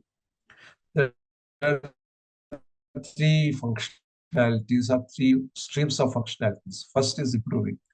That is, the effectiveness and usage of the smart eyewear will be much higher, much better. Second, the functionality and user experience will be at much higher enhanced level. Third, they themselves will create new segments and new applications because of their powers of sheer functionality. Because smart glass is a novel, technologically differentiated product, it can be a disruptive product. That's why, as a startup, you are wanting to do that. Now, when you try to apply the business strategy framework, you need to understand what does this IVR market comprise, because your smart glass can be useful for anybody. So, and more also. So, what are these segments? So, in terms of the scale, we have different segments as we have seen in the earlier slide. We have different applications. Regions could be many, the players could be many. That is our. And who will buy what kind of spectacles? People who have vision problems, obviously. People who can afford sunglasses, again, obviously. Based on hot conditions, weather conditions, example. And also people who just want esteem users. Those are the people who take this spectacle as a fashion accessory. Similarly, you have to have conceptualization of the scale and drivers of demand for smart spectacle. Just because normal glass is operating in these scale parameters and with these drivers, you cannot assume that the smart glass also will follow the same. The business strategy for smart glass must be different. So you have to understand where the demand is coming from. You have to segmentize the demand for product as well as sub-product. How much is in vision correction, how much is in vision protection, and how much is in fashion accessories. Again, spectacles, contact lenses, plain luxury. Now, each of these things could be having a customer problem.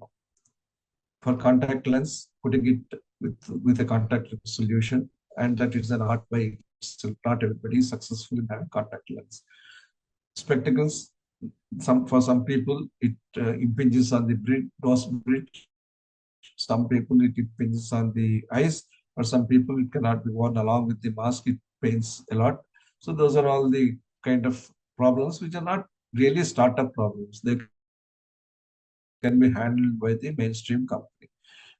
Therefore, you are trying to look at something which is different. If you look at a normal glass, what are the constituents? Frame and lens. Apart from that, there's nothing else. But when you look at a smart glass, while the end product is smart glass, you have completely different subsystems and components that are powering the smart glass. You have an optical system like a smart normal glass, but you have also an operating system, which is very unique to the smart glass. What does the optical system comprise? Not just the lens as in the normal glass. It comprises the displays, the cameras, the lenses. And what does the operating system comprise? Frame. Frame is not just a frame. The frame can have many useful parameters, sensory parameters. So that is part of the operating system. The sensors that are embedded in the lenses and in the frames is again an operating system parameter. Wireless modules, processors, and batteries. So a smart glass is an entirely different ballgame compared to normal glass. This is again a demonstration of the power of convergence of innovative technologies. So you look at the users. For a prescription glass, you have users uses in terms of short distance requirement, long distance requirement, plain UV protected, clear tinted dark, etc. But when you look at smart glass, imagine see how the spread has increased. The individual will be beyond vision.